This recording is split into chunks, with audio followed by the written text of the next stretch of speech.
الرحمن الرحیم یوم لا ينفع مال ولا بنون الا من اتى الله بقلب سلیم صدق اللہ مولانا العظیم.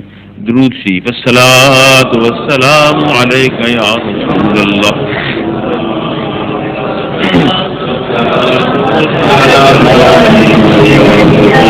اللہ تعالی جل مجدہ کی حمد و ثنا حضور سید عالم صلی اللہ علیہ وبارک وسلم کی ذات بابرکات پر ہدیہ درود و سلام کے بعد خدا کرے ہم سب کی حاضری قبول ہو. گزشتہ محفل جمعہ میں جو دوست آئے تھے یاد ہوگا کہ قلب سلیم کی کچھ باتیں ہو رہی تھیں کہ قیامت کے دن کوئی شے فائدہ نہ دے گی مگر جو بندہ سلیم دل لے کر آئے گا اسے کامیابی ہوگی. یا کریمہ اس کا کچھ حصہ ذہن میں اس وقت تھا جو رہ گیا. ارشاد ہے کہ اس دن کو یاد کرو جس دن مال فائدہ نہیں دے گا، اولاد فائدہ نہیں دے گی، صرف قلب سلیم فائدہ دے گا. اب مال اور اولاد کا فائدہ نہ دینا کیا یہ میرے اور آپ کے لیے سب کے لیے ہے، پوری انسانیت کے لیے ہے؟ نہیں. مومن کا مال بھی کام دے گا اور مومن کی اولاد بھی کام دے گی. یہ ذہن میں رہے کہ اس آیہ پاک میں جو فرمایا کہ مال اور اولاد کام نہیں دے گی، کافر کو کافر کا مال کام نہیں دے گا، کافر کو کافر کی اولاد کام نہیں دے گی. مومن کو مومن کی اولاد بھی کام دے گی اور مال بھی کام دے گا. نعرہ تکبیر، نعرہ رسالت. اب مومن کو مال کیسے کام دے گا؟ مومن نے اپنا مال دنیا میں مسجد بنانے پر خرچ کر دیا، یتیموں کے پالنے پر خرچ کر دیا، بے گاؤں کے سہارے پر خرچ کر دیا، لوگوں بیماروں کو شفا دینے کے لیے خرچ کر دیا. یہ مال مومن کا جو دنیا میں غریبوں، بے کسوں، محتاجوں، مسافروں پر لگا ہے یہ قیامت کو کام دے گا. لہذا یوم لا ينفع مال ولا بنون کا معنی صرف کافر کے لیے ہے کہ کافر کا مال کام نہیں دے گا. مومن اپنا مال جو دنیا میں اس کی راہ میں خرچ کرے گا وہ اسے کام دے گا. اسی طرح کافر کو کافر کی اولاد کام نہیں دے گی، مومن کو اولاد بھی کام دے گی. حدیث پاک میں آتا ہے کہ صدقہ جاریہ کے طور پر اگر کسی نے اپنے بچے کو دین پڑھایا، قرآن سکھایا، حدیث پڑھائی اور وہ دین کا کام کرتا رہا، جتنا وہ اس کا بیٹا دین کا کام کرے گا وہ سارے کا سارا اسے بھی ثواب ملے گا مگر اس باپ کے کھاتہ نامہ اعمال میں بھی لکھا جاتا رہے گا. لہذا یہ بچے نے کام دیا. قیامت کو میں اعمال سے، نیک اعمال سے چھوٹوں گا اگر میری اولاد نے میرے لیے کچھ دین کا کام کیا ہے تو وہ بھی مفید ہے. یا جیسے دوسری حدیث پاک میں آتا ہے خواتین نے بارگاہ رسالت میں عرض کی یا رسول اللہ مرد ہم پر غالب ہو گئے ہیں، آپ کے سلسلہ میں وہ غلبہ لے کر نکالیں، تھوڑا سا ہمیں بھی وقت عطا کریں تاکہ ہم بھی آپ کے ارشادات سے فائدہ اٹھائیں. تو حضور فرماتے ہیں کہ ہاں بیٹیوں تمہارے لیے میں وقت دوں گا. وقت دے دیا.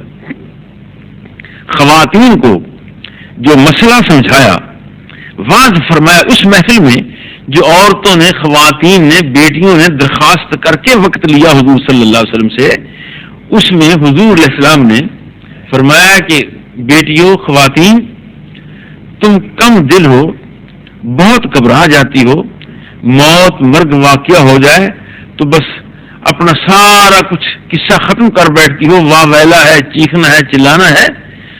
حضور علیہ السلام نے انہیں حوصلہ دیا، فرمایا تم میں سے جس عورت نے اپنے 3 بچے چھوٹے معصوم آگے بھیج دیے، یعنی اس کے چھوٹے 3 بچے فوت ہو گئے، تو قیامت کے دن یہ 3 بچے اسے جنت میں لے جائیں گے. اب 3 چھوٹے معصوم بچے جس کے فوت ہو گئے وہ اسے جنت میں لے جائیں گے. ایک نظر کی یا رسول اللہ آپ تینوں کا ذکر فرما رہے ہیں، اگر کسی خاتون کے آپ کی بیٹی کے 2 بچے چھوٹے مر گئے تو اس کے لیے جنت کا نظام نہیں ہوگا، فرمایا وہ بھی جنت میں جائے گی اگر اس نے صبر کیا اس دکھ پر، معصوم بچوں کو آگے بھیجنے پر، اللہ کی رضا پر وہ راضی ہو گئی ہے تو یہ معصوم بچے اس کے لیے قیامت کے دن نجات کا سامان بنیں گے۔ عرض کی کہ یا رسول اللہ 2 کا بھی ذکر آ گیا، اگر کسی کا ایک ہے تو، اگر کسی کا ایک چھوٹا بچہ مر گیا تو اس کے لیے فرمایا اس کے لیے بھی جنت ہے، اگر اس نے اس دکھ پر صبر کیا ہے، اللہ کی رضا پر راضی رہی ہے، یہ معصوم بچہ اس کے لیے جنت کا سامان بنے گا۔ تو ایک بی بی رو کر بڑی آہوزاری کے ساتھ کھڑی ہو کر عرض کرتی ہیں آقا یہ تو ہو گیا نظام بچوں والیوں کا، جن کے 3 بچے فوت ہوئے، 2 ہوئے، 1 ہوا، اور جس کا بچہ ہے ہی نہیں، جس کی اولاد ہی نہیں ہے، اس کے لیے بھی مغفرت کا کوئی سامان ہے؟ تو فرمایا ہاں میں جو ہوں۔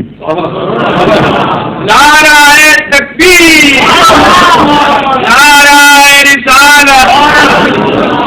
بیٹی میں جو ہوں، جس کا کوئی نہیں ہوتا اس کے مصطفیٰ ہوتے ہیں، جنہیں کوئی نہیں پوچھتا مصطفیٰ پوچھا کرتے ہیں، جن گروہوں کو کوئی منہ نہیں لگاتا اٹھاتا نہیں، رحمت للعالمین دست محبت سے اٹھا دیتے ہیں۔ تو یوم لا ينفع مال ولا بنون، اس دن مال اور بیٹے کام نہیں آئیں گے، الا من اتى اللہ بقلب سلیم، جو قلب سلیم کے ساتھ آئے گا۔ مومن کی اولاد، مومن کا مال جو اللہ کی راہ پر خرچ کیا ہے دنیا میں، وہ قیامت کو کام دے گا۔ اب دل کے اسی دفعہ ذکر ہوا، اس کے مخالف بھی ہیں، غضب، شہوت اور شیطان، یہ 3 اس کے زبردست دشمن ہیں جو اسے پریشان رکھتے ہیں اور گمراہ کر دیتے ہیں۔ غضب کے بارے میں، غضب وہ مصیبت ہے جو آپ جانتے ہیں کہ کیا کچھ غضب کی حالت میں نہیں ہوتا، قتل ہوتے ہیں تو غضب کی حالت میں، بچوں کو ذبح کیا جاتا ہے تو غضب کی حالت میں، لوگوں کو پھانسی لٹکایا جاتا ہے تو غضب کی حالت میں۔ کون سا کام ہے؟ اور غضب وہ بری شے ہے، عام لوگ تو عمل ہے آئے دن اخبارات میں کہ بچے نے غضب میں آ کر، قہر میں آ کر ماں کو قتل کر دیا، باپ کو قتل کر دیا، بیٹی کو قتل کر دی، یہ ساری غضب کی صورتیں ہیں۔ تو یہ ایک وصف ہے، صفت ہے دل کے اندر، ہے تو دل کی خادم، جیسے باقی اعضاء خادم ہے، ہاتھ خادم ہے، پاؤں خادم ہے، غضب بھی وہی ہے۔ اگر یہی غضب دل کے تابع ہو جائے اور یہ غضب جوبن میں آئے کفر کے ساتھ، جوبن میں آئے شرک کے ساتھ، تو یہ غضب بھی کرم بن جاتا ہے۔ جب مومن غضب کی حالت میں اللہ اور اس کے رسول کے دشمن سے لڑتا ہے تو یہ غضب بھی رحمت ہے۔ اگر اس غضب میں ماں باپ، بہن بھائی، رشتہ داروں کو قتل کرتا ہے تو یہ غضب ہلاکت اور تباہی کا سبب ہے۔ حضور صلی اللہ علیہ وسلم نے اس لشکری کے بارے میں کہ یہ بھی ایک لشکری ہے دل کا، اچھا ہو تو اچھا ہے، برا ہو جائے تو انجام برا ہے۔ حضور فرماتے ہیں اذا کفا غضبہ، جب کوئی آدمی اپنے غضب پر کنٹرول کر لیتا ہے، کسی نے گالی دے دی، بیٹے نے کوئی غلط کام کر لیا، بیٹی سے کوئی گستاخی ہو گئی، بیوی سے کوئی غلطی ہو گئی، اب غضب کا تقاضا ہے کہ لفڑ مارے، جوتے لگائے۔ حضور فرماتے اذا کف اللہ، اذا کف الانسان غضبہ، جب کوئی آدمی غصے میں آ کر اپنے غضب پر کنٹرول کر لیتا ہے، کف اللہ تعالی عنہ عذابہ، اللہ اپنے عذاب کو اسے روک دیتا ہے۔ آج اس نے اگر غضب اپنے کو ٹال لیا، غضب پر کنٹرول کر لیا، بیٹے کو پیٹا نہیں، بیوی کے ساتھ ظلم نہیں کیا، رشتہ داروں کے ساتھ زیادتی نہیں کی، پڑوسیوں کے ساتھ ظلم نہیں کیا، اگر اس نے آج یہ کر لیا ہے، اس نے غضب زیادتی انہوں نے کی مگر پھر روک لیا، تو اللہ کے حضور فرماتے ہیں قیامت کے دن اللہ تعالی جل مجدہ کف اللہ تعالی عنہ عذابہ، اللہ اپنے عذاب کو اس سے ٹال لے گا۔ اگر وہ عذاب کا حقدار بھی ہے اپنے گناہوں پر عذاب میں جہنم میں جلنے کے قابل بھی ہے کہ جس نے اپنے غصے پر کنٹرول کر لیا اللہ تعالیٰ اسے معاف فرمائے گا۔ ایک اور حدیث پاک میں اسی غضب کے بارے میں ارشاد ہوتا ہے جسے ہم پرواہ نہیں کرتے اور طرح طرح کے اس سے فتن و فسادات پیدا ہو جاتے ہیں۔ میں یغضب قائما، ایک حل بھی اس کا بتایا، اگر کوئی شخص، حضور فرماتے ہیں کوئی شخص غضب کی حالت میں کھڑا ہے اور منہ سے جھاگ بہ رہا ہے، گالیاں دے رہا ہے، غصے میں ہے کہ جو سامنے آ جائے گا قتل ہو جائے گا، میں یغضب قائما فلیجلس، حضور فرماتے ہیں میں اسے نسخہ بتاتا ہوں اس کے کم کرنے کا، وہ بیٹھ جائے۔ کھڑا ہوا غضب لڑ رہا ہے، گالیاں دے رہا ہے، بک رہا ہے، تو حضور نسخہ فرماتے ہیں فلیجلس، وہ بیٹھ جائے۔ ومن یغضب جالسا، اور جسے بیٹھے بیٹھے غضب آ گیا، فلیرقد او ینم، وہ لمبا ہو جائے، وہ ٹیک لے لے، اس کے غضب میں فرق آ جائے گا۔ ایک اور حدیث پاک میں حضور سید عالم صلی اللہ تعالی علیہ وبارک وسلم نے فرمایا میں یغضب، جو غصے اور غضب کی حالت میں آپے سے بہر ہے تو کیا وہ اسی طرح لوگوں کو قتل کرتا رہے، مارتا رہے، گھر میں فتنہ فسادات پیدا کرتا رہے؟ فرمایا میں یغضب فلیتوضا، جو اپنے غضب کو اگر وہ چاہتا ہے کنٹرول کرنا تو میں اس کا نسخہ بتاتا ہوں، فرماتے ہیں فلیتوضا، وہ وضو کر لے، وضو کرنے سے اس کا غضب ٹھنڈا ہو جائے گا۔ اب غضب ایک حالت کا نام ہے، غضب گناہ کی حالت ہے، اور اسے حضور صلی اللہ علیہ وسلم فرما رہے ہیں کہ وضو کر لے یا نہا لے تو غضب اس کا ٹھنڈا ہو جائے گا۔ معلوم ہوتا ہے کہ گناہ کی فطرت جو ہے وہ گرم ہے، کہ حضور صلی اللہ علیہ وسلم وضو کر کے غضب کو ٹھنڈا کرنے کا حکم دے رہے ہیں، جس سے پتہ چلتا ہے کہ غضب ایک گرم شے ہے، غضب کی فطرت، گناہ کی فطرت، گناہ کی طبیعت گرم ہے اور اسے ٹھنڈا کیا جائے گا۔ اور اس کی دلیل قرآن مقدس نے ایک اور بھی ملتی ہے کہ نیکی کی فطرت ٹھنڈی ہے، نیکی کی طبیعت ٹھنڈی ہے، گناہ کی طبیعت گرم ہے۔ حضور فرماتے ہیں، قرآن مقدس نے فرمایا الذین یاکلون اموال الیتامی، جو لوگ یتیموں کا مال ظلم سے کھاتے ہیں، انما یاکلون فی بطونہم الا النار، وہ اپنے پیٹوں کے اندر آگ بھر رہے ہیں۔ اب یہ ارشاد ہے کہ جو لوگ غریبوں، یتیموں، فقیروں، مسکینوں کا مال کھا رہے ہیں وہ تو اپنے پیٹ کے اندر آگ بھر رہے ہیں۔ بھی آگ کیسے؟ اگر کسی یتیم کی آئس کریم چھین کر کھا لی تو آگ کیسے؟ اگر کسی یتیم کی برف لے لی تو آگ کیسے؟ قرآن مقدس فرماتا ہے کہ وہ آگ کھا رہے ہیں، وہ آئس کریم کھا رہا ہے، قرآن مقدس فرماتا ہے کہ آگ کھا رہے ہیں، وہ برف کا پانی پی رہا ہے، قرآن مقدس فرماتا ہے کہ وہ آگ کھا رہے ہیں۔ معلوم ہوا اس آیت پاک سے آگ کھانے کا یہ معنی ہے کہ چونکہ اس نے جرم کیا ہے، گناہ کیا ہے، اب اس گناہ کی سزا قیامت کو آگ ہے، لہذا وہ آئس کریم بھی آگ کے انگارے ہی ہیں، وہ برف بھی آگ کے انگارے ہیں، جو اسے کھانے اور چھیننے کے وقت پتہ نہیں چل رہا کہ میں کیا کر رہا ہوں، اس کا انجام کا پتہ چلے گا قیامت کے دن جب پوچھا جائے گا کہ یہ فلاں کی آئس کریم چھین کر کیوں کھائی تھی، یہ برف چھین کر کیوں استعمال کی تھی۔ شاید یہی وجہ ہو کیونکہ گناہ کی فطرت گرم ہے اور نیکی کی طبیعت ٹھنڈی ہے، غالباً اسی وجہ سے گناہ گاروں کو جہنم ہے، چونکہ ان کی فطرت گناہ تھی، لہذا گناہ کی فطرت کو اس کی فطرت میں ہی رکھ دیا گیا ہے۔ نیکی کی فطرت ٹھنڈی ہے، لہذا اس ٹھنڈی فطرت کو جنت ٹھنڈے میں رکھ دیا گیا ہے۔ غالباً جیسی فطرت ہے پہنچی وہیں پہ خاک جہاں کا خمیر تھا۔ اگر میری فطرت گندی تھی، گرم تھی گناہوں سے، تو اس نے اپنے انجام کو پہنچنا ہے، وہ جہنم ہے۔ اگر میری فطرت ٹھنڈی ہے، نیکی کی طرف مائل ہے، تو پھر اس نے اپنے انجام کو پہنچنا ہے، وہ جنت ہے۔ اب غضب اگر بڑھ گیا، قتل و غارت دہشت گردی کی صورت آ گئی، تو پھر گمراہی کے گڑھے میں جا گرا. کائنات کے شہنشاہ فرماتے ہیں کہ اس کے دل کے حواریوں سے غضب بھی ہے, شہوت بھی ہے اور شیطان بھی ہے.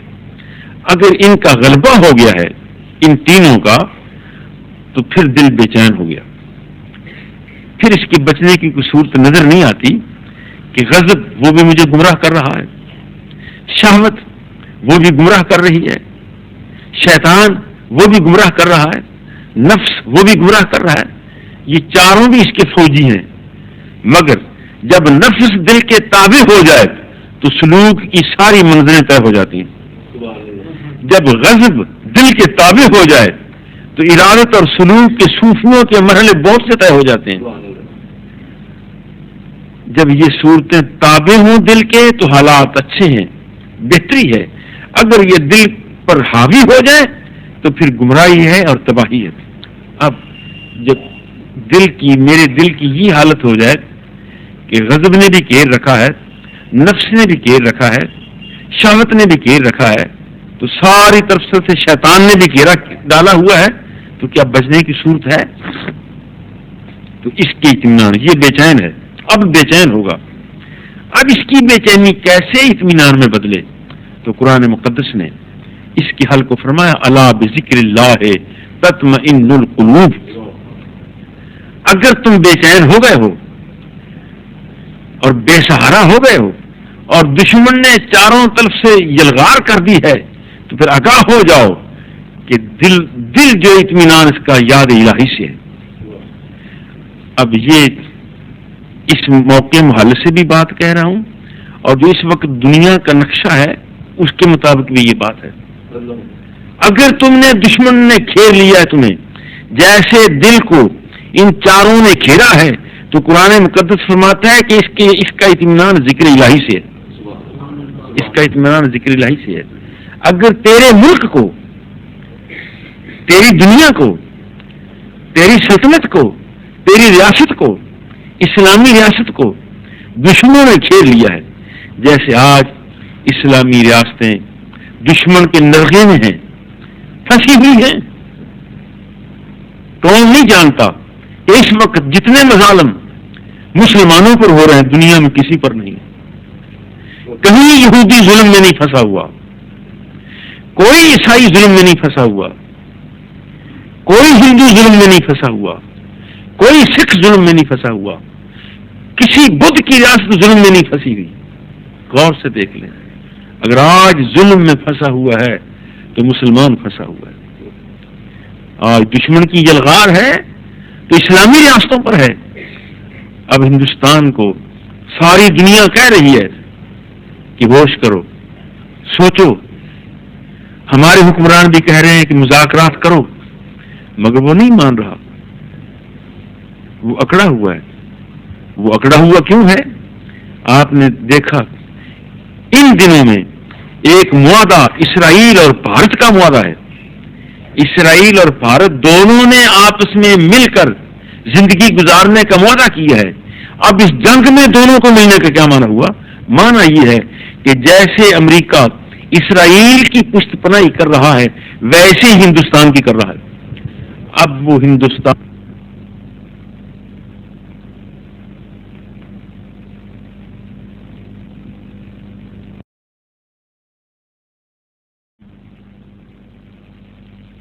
جتنے ہیں, کھانا پینا سونا جاگنا پہننا علاج معالجہ, میرے جسم کے سارے معاملات زمین سے وابستہ ہیں. پانی زمین سے ہے, خوراک زمین سے ہے, لباس کا تعلق زمین سے ہے. یہ ساری زمین سے چیزیں تعلق رکھتی ہیں. میرے سارے مسائل, ساری ضروریات زمین سے وابستہ ہیں. مگر میری روح, اگر میں چاول کھا لوں, مٹھائی کھا لوں, شربت پی لوں, چائے پی لوں, انڈا کھا لوں, تو یہ میرے جسم کے لیے تو ہے. مگر کیا میری روح کو اس سے فائدہ پہنچا؟ ہرگز نہیں. میری روح کو بیٹے کوئی فائدہ نہیں پہنچتا. وہ فائدہ اسے کیوں نہیں پہنچ؟ وہ بھی کھا لے. جب میرے جسم میں انڈا گیا ہے تو روح کیوں نہیں کھا لیتی؟ میرے جسم میں پانی ٹھنڈا گیا ہے تو روح کیوں نہیں پی لیتی؟ اسے بھی ہونا چاہیے تھا, مگر وہ نہیں پیتی. نہ میری روح پیتی ہے, نہ میری روح کھاتی ہے. نہ اسے میرے انڈے سے کوئی دلچسپی ہے، نہ اسے میرے شربت پینے سے کوئی دلچسپی ہے. یہ میرے جسم کا حصہ ہے اور اس کا پورا نظام زمین کے ساتھ تعلق رکھتا ہے، اس لیے میرا جسم خوش ہو جاتا ہے. پینے سے، کھانے سے، سونے سے، جاگنے سے، کپڑا پہننے سے میری روح بھوکھی تو مر جائے گی، بھوکھی تو مر جائے گی، مگر چاول نہیں کھائے گی، انڈا نہیں کھائے گی، چائے نہیں پیے گی. یہ اس لیے کہ یہ خوراک اس کی ہے. اب یہ میری روح خوراک کیوں نہیں کھاتی؟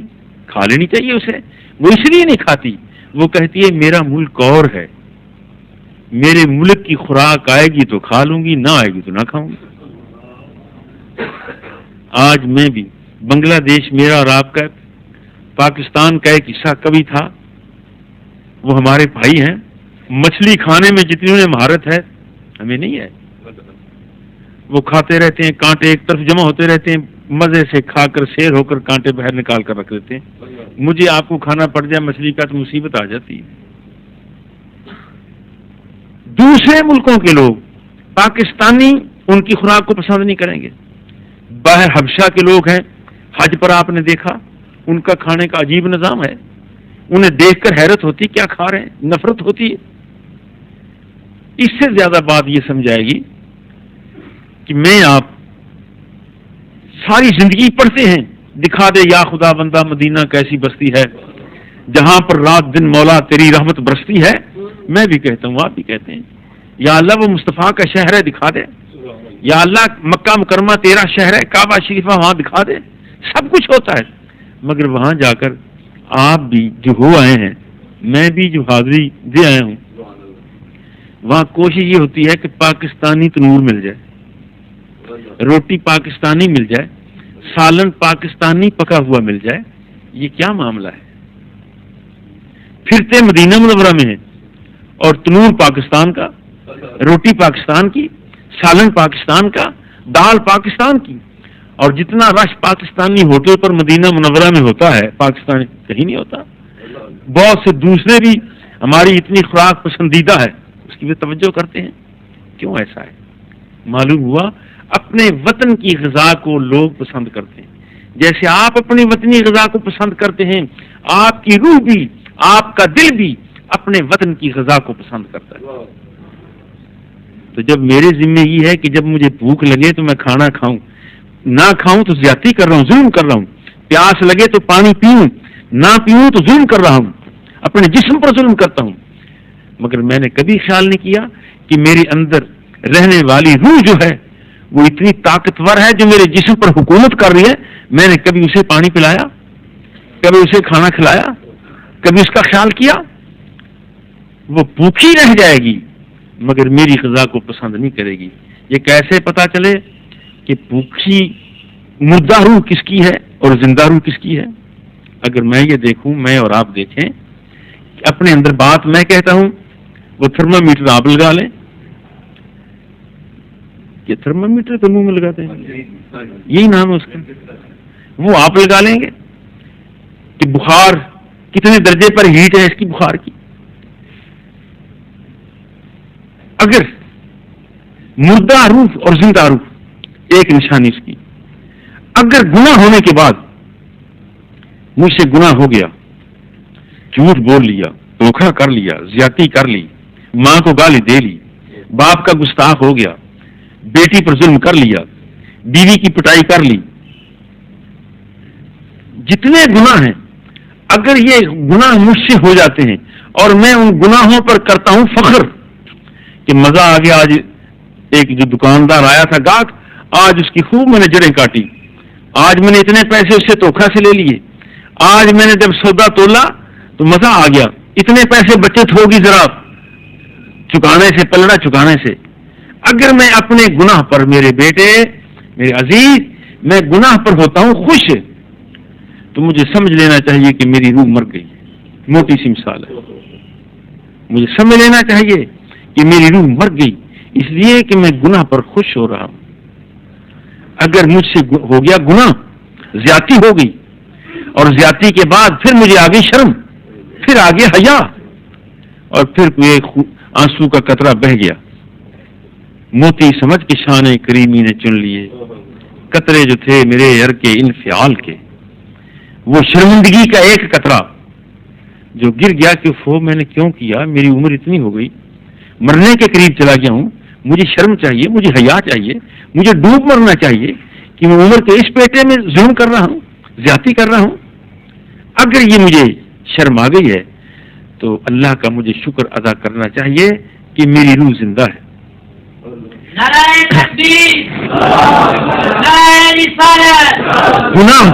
گناہ پر دلیری، گناہ پر فخر، گناہ پر مسکرانا اور خوش ہو جانا یہ روح کی موت ہے، اور گناہ پر شرم کرنا یہ روح کی حیات ہے۔ سلطان عبد الحکیم صاحب یہاں تلمبا میں درویش گزرے ہیں، ان کا واقعہ میں نے پڑھا۔ انہوں نے 17 سال جنگل میں روتے گزار دیے، 13 یا 17۔ لوگوں نے کہا، کسی نے پوچھا کہ حضرت صاحب اللہ اللہ آپ گھر بیٹھ کر بھی کرتے، جنگل میں رہتے ہیں، اتنا عبادت ریاضت؟ فرمایا مجھے یہ سمجھ نہیں آ رہی کہ میرا وہ گناہ، ایک گناہ مجھ سے ہوا ہے، وہ گناہ مجھے معاف بھی اللہ کرے گا یا نہیں؟ یہ گناہ کیسا ہے جو 13 سال یا 17 سال جنگلوں میں عبادت توبہ استغفار کر رہے ہیں اور وہ معاف نہیں ہو رہا؟ فرمایا میں ایک دفعہ اپنے حجرے سے نکلا تھا، آگے ایک بچی جا رہی تھی، اس کی پنڈلی ننگی تھی اور میری اتفاقیہ نظر اس کی پنڈلی پر پڑی تھی، قصدن نہیں ہے، اتفاقیہ نظر معاف ہے۔ اتفاقیہ نظر غیر محرم کے چہرے پر حصے پر پڑ جائے تو اللہ معاف کر دیتا ہے، جان بوجھ کر دیکھنے پر گرفت ہے۔ فرماتے وہ اتفاقیہ نظر تھی، مجھے شرم آ رہی ہے، آج تک مجھے سکون نہیں مل رہا کہ میرے اللہ وہ جو گناہ ہوا تھا وہ تو نے اپنے بندے عبد الحکیم کو معاف بھی کیا یا نہیں کیا؟ تو یہ پتہ نہیں کتنے درجے بلند ہو گئے ہوں گے، کتنے مدارج کی اونچائی ہوگی، مگر درویشوں کا احساس، گناہ کا احساس کرنے والوں کا یہ صورتحال ہوتی ہے۔ اوپر سے رزق آئے گا تو یہ خوش ہو کر کھا لے گی۔ کبھی آپ نے دیکھا تلاوت کرتے ہوئے، آپ بڑے قرآن پاک کی تلاوت کرتے ہیں، دل کو سکون ہوتا ہے، مزے سے بیٹھے ہیں، اور کبھی کبھی آنکھوں سے آنسو بھی بہہ جاتے ہیں۔ نماز پڑھتے بھی یہ حالت ہے، یہ کیوں ہے؟ بڑی دیر ہو گئی، جامعہ میں ایک فارم سیکرٹری آئے تو میں نے انہیں دکھایا مدرسہ، وہ ساری کلاسیں میں نے شوق سے دکھائیں۔ ہمارے جو مولوی صاحبان پڑھنے والے تھے وہ بیٹھے کتابوں کا مطالعہ کر رہے تھے، پڑھ رہے تھے، اور جب میں انہیں حفظ کی لائن میں لے گیا، حفظ اس وقت تو بہت دیر کی بات ہے، تعداد بھی تھوڑی تھی، اب تو میں اللہ کا شکر ادا کروں اور 1000 سال شکر ادا کرتا رہوں تو حق ادا نہیں ہوتا کہ آج کل 1700 لڑکے لڑکی کا لنگر پک رہا ہے، 1700 غریب بچے اور بچیاں تعلیم حاصل کر رہی ہیں، اور میرا سر فخر سے بلند ہے۔ کبھی میں رو کر دعا کیا کرتا تھا، یا اللہ میری زندگی میں کبھی تو 500 درویش بھی دکھایا گا کھانا کھاتے، جب وہ ہو گئے تو پھر نہ شکر بندہ۔ میں نے کہا یا اللہ کبھی 800 بھی ہوں گے، وہ بھی ہو گئے، پھر کہا یا اللہ کبھی 1000 بھی ہوں گے، وہ بھی ہو گئے، یا اللہ کبھی 1200 بھی ہوں گے، وہ بھی ہو گئے، 1300 بھی ہو گئے، 1400 بھی، 1500 بھی، 1700۔ بات یہ ذکر کر رہا تھا کہ گناہ پر، نیکی پر خوشی روح کی حیات ہے، ہاں، اور برائی پر افسوس، برائی پر خوشی گناہ ہے، اور نیکی پر خوشی کا اظہار کرنا اللہ کا کرم، اور برائی پر خوش ہونا یہ جرم۔ وہ سیکرٹری صاحب کو میں کمرے میں لے گیا جب لڑکے پڑھ رہے تھے یہی بات، تو وہ قرآن شریف یوں پڑھ رہے تھے، ان الذین آمنوا وعملوا الصالحات، ہل ہل کر۔ تو چونکہ یہ فارن سیکرٹری بھی ہمارے ساہیوال کے تھے، ڈاکٹر حسن محمد صاحب مرحوم کے ایک بیٹے، وہ باہر کام کرتے تھے، انہی کی بات سنا رہا ہوں۔ تو کہنے لگے کہ بابا جی مولوی تو ٹھیک بیٹھے تھے، اور یہ جو بچے پڑھ رہے ہیں یہ کیوں ہل رہے ہیں؟ اچانک میرے ذہن میں بات آئی، میں نے کہا چلو صاحب کبھی آپ نے اکیلا تنہا بوٹا شاخ دیکھی جنگل میں؟ ہوا چلتی ہے تو کبھی ادھر ہوتی ہے کبھی ادھر ہوتی ہے۔ کہنے لگے جی مطلب؟ میں نے کہا مطلب یہ ہے کہ ان بچوں کے دل میں روح کی ایک حسین شاخ ہے، بچوں کے جسم میں روح کی ایک حسین شاخ ہے، اور جب قرآن مقدس کی ٹھنڈی ہوا چلتی ہے تو وہ ایسے اسے الٹ جاتی ہے۔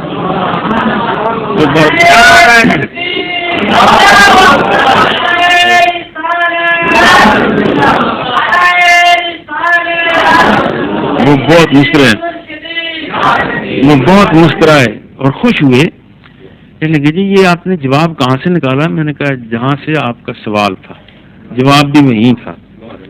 اب روح آپ کیوں اس طرح وجد میں آ جاتے ہیں؟ وہ اس روح کو غذا مل رہی ہے۔ کبھی آپ نے سوچا کہ مسلمانوں کے اندر بچہ پیدا ہوتا ہے، عیسائی بپتسمہ دیتے ہیں، اسے انجیل کی آیتیں پڑھتے ہیں اور ایک پانی کے اندر کیسر سے ڈال کر اسے نہلاتے ہیں، یہ منہ دھوتے ہیں۔ ہم اپنے بچے کو جب پیدا ہوا جلدی بلاؤ میاں جی کو، اس کے دادا کو، نانا کو، کسی اچھے آدمی کو، اس کے کان میں بانگ پڑے، بھی کان میں بانگ پڑے، 1.5 گھنٹہ ہوا بچے پیدا ہوئے کو، یہ کیا سمجھے گا؟ یہ کان میں اشہد ان لا الہ الا اللہ سمجھے گا کیا؟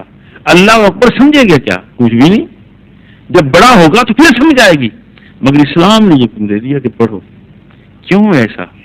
کیونکہ روح عالم بالا سے کٹ کر ابھی ابھی آئی ہے دنیا میں، ابھی ابھی دنیا میں آئی ہے اور وہ پریشان ہے۔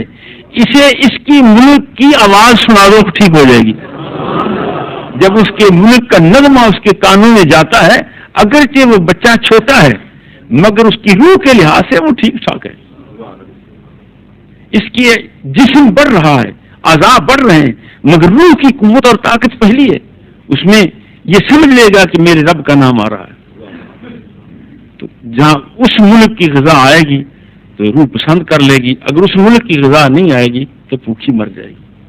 یا جیسے اور مثال کے طور پر سمجھا جا سکتا ہے، بچہ ایک یہاں سے چلا گیا باہر کسی ملک میں، وہاں جا کر اللہ نے اس کا کام چلا دیا، اب لاکھوں میں کھیلتا ہے، کروڑوں میں کھیلتا ہے، ہوائی جہاز ہیں، کاریں ہیں، سب کچھ ہے۔ کوئی حادثہ اسے پیش آ جاتا ہے، کوئی مشکل، اور وہ ایسی مشکل ہے کہ سارے دوست اطمینان دلاتے ہیں وہ حل نہیں ہو رہی، وہ رو رہا ہے، وہ پریشان ہے۔ دوستوں نے آ کر بہت کچھ کہا، تسلیاں دی ہیں، مگر اسے تسلی نہیں آ رہی، نقصان اس کا بڑا ہوا ہے۔ اب عین اسی وقت میں اگر وہ گیا ہے یہاں سے ہڑپا کے کسی بستی سے، بھونی سے گیا ہے، وہ یہاں سے کسی چھوٹے سے گاؤں سے، ٹہاری سے گیا ہے، اس کی ماں اب اس ٹہاری میں بیٹھی ہے، باپ اس ٹہاری میں بیٹھا ہے، اس کی ماں نے اسے خط لکھا، بیٹے اللہ تجھ پر رحم کرے، میں تو اس سے اداس ہوں، گھر کا یہ حال ہے، گھر کا یہ حال ہے۔ جو ہی یہ خط بیٹھا وہ تکلیف میں ہے، بیٹھا حادثے میں ہے، مگر اس سے ماں سے تعلق ہے، تو جو ہی ماں کا خط آئے گا اسے چوم کر آنکھوں پر لگائے گا اور پڑھنے کے ساتھ اس کا غم ایک دفعہ ختم ہو جائے گا کہ میری ماں کا خط آ گیا ہے۔ غیر ملکی خط، اپنے وطن کا خط۔ یہاں سے آپ مدینہ منورہ جائیں تو آپ نماز میں دیر کر دیں گے، چلے جاتے ہیں ذرا خط تو پڑھ لیں، ابو کا خط آ گیا، بیٹھے مدینہ منورہ میں، مگر وطن کا خط گیا ہے، اس کے ساتھ دلچسپی ہے۔ یہی حالت ہے بیٹے، روح اس غیر وطن میں ہے، غیر ملک میں ہے، یہ اس کا ملک نہیں ہے، اس کا ملک وہی ہے جہاں سے نکل کر چلی جاتی ہے۔ ایک عرصہ کے لیے وہ کچھ ضابطے کے مطابق مقید ہے، جب وہ وقت پورا ہو جائے گا تو وہ اپنے وطن چلی جائے گی، اسے اب خوراک بھی وطن کی ہی آئے گی تو کام چلے گا، ورنہ کام نہیں چلے گا۔ مجھے فرض ہے کہ میں اسے بھی خوراک دوں، جسم کو بھی خوراک دوں۔ یا ایک اور مثال سے بات زیادہ سمجھ آ جائے گی کہ آپ عرفات شریف میں ہوتے ہیں، سخت گرمی، شدت کی گرمی، پسینے چھوٹ رہے ہیں۔ مجھے یاد ہے عبداللہ بن اسلم کے ساتھ ایک حج پڑھنے کا اتفاق ہوا، لوگ وہاں دعائیں کرواتے ہیں، بیٹھے باہر دھوپ میں ہیں، دعا کریں مولوی صاحب اللہ پھر ہمیں لائے۔ عجیب قصہ ہے، ایئر کنڈیشن چھوڑ کر آئے ہو، اے سی چھوڑ کر آئے ہو، پسینے بہ رہے ہیں، جنگل ہے، پہاڑ ہی پہاڑ ہے، مگر مومن وہاں جا کر خوش کیوں ہوتا ہے؟ اس لیے کہ وہاں جانا، اس میدان میں قدم رکھنا روح کی غذا ہے۔ یا ایک اور مثال سے سمجھ آ جائے گی، مدینہ منورہ کوئی 50 لاکھ کی آبادی کا شہر نہیں ہے، 25 لاکھ کی آبادی کا شہر نہیں ہے. میرا خیال ہے سہیوال سے بھی چھوٹا ہوگا، اندازہ ہے میرا، اگرچہ بہت پھیلتا جا رہا ہے، مگر اس کی آبادی سہیوال سے بھی کم ہے. اس کی سڑکیں سونے کی نہیں ہیں، مدینہ منورہ کی سڑکیں چاندی کی نہیں ہیں، اس کے درختوں کو ہیرے جواہرات نہیں لگے ہوئے، وہی پہاڑ ہیں، کچھ کالے ہیں، کچھ سرخ ہیں، کچھ سفید ہیں، وہی پتھریلی زمین ہے. معاملہ کیا ہے کہ مومن جب وہاں قدم رکھتے ہیں تو یا اللہ تیرا لاکھ لاکھ شکر ہے، تو نے گنبد خضرا دکھا دیا، تو نے مدینہ پہنچا دیا. کیوں ہے یہ؟ اس لیے ہے ولو انہم اذ ظلموا انفسہم جاؤک فاستغفروا اللہ. جب مومن محبوب تیرے پاس آ جائیں معافی مانگے تو میں معاف کر ہی دیا کرتا ہوں، کیونکہ وہاں جانا روح کی خوراک ہے، اس لیے مجھے وہاں جا کر اطمینان ہوتا ہے. تو الا بذکر اللہ تطمئن القلوب، آگاہ ہو جاؤ، اللہ کی یاد سے دلوں کو اطمینان ہوتا ہے. نفس، حسد، غصہ، اس کے ذکر پھر بھی ہوگا. یہ سارے اس کے فوجی اگر باغی ہو جائیں تو یہ گمراہ ہو جاتا ہے، جب گمراہ ہو جائے تو اس کا علاج ہے بذکر اللہ تطمئن القلوب، یاد الہی. آج پاکستان مشکلات میں گھرا ہوا ہے، مصائب میں گھرا ہوا ہے. امریکہ وفادار دوست نہیں ہے، قطعی نہیں ہے. میں کوئی سیاسی لیڈر نہیں ہوں، کبھی ایم اے نہیں رہا، ایم این اے نہیں، ایم پی اے نہیں رہا، نہ اس تعلق ہے. مگر ایک بات، کیونکہ میں نے پاکستان کو بنانے میں بھی کام کیا ہے. انڈیا میں طالب علموں کی قیادت کرتا تھا اور جلسے کرتا تھا. 18 19 20 سال کی عمر کافی ہے. اس وقت پاکستان کو بنانے میں کام کیا ہے کہ پاکستان کتنی مشکل سے بنا، اور خون کی ندیوں کو میں نے کراش کیا ہے، لوگوں کی لاشوں پر سے گزرا ہوں، انتہائی نازک حالات سے گزرے. پھر پاکستان آ گئے، پاکستان سارا پاکستان دیکھا، قائد اعظم کی حکومت سے لے کر مشرف کی حکومت تک دیکھا ہے میں. ایک دن بھی ایسا میری نظر سے نہیں گزرا کہ کبھی اس کی امریکہ کی وفاداری کی کوئی بات ہوئی ہو. یہ پورا دھوکے باز ہے، اس نے کبھی حمایت نہیں کی. وہ اپنا کام نکالنا چاہتا ہے. جمیل صاحب سے تو گزارش ہی کر سکتے ہیں کہ آپ جو کر رہے ہیں مذاکرات کی بات کریں، لوگوں کو اچھی بات ہے، امن کو ہم بھی چاہتے ہیں کہ جنگ نہ ہو، امن ہو، جنگ نہ ہو، امن ہو.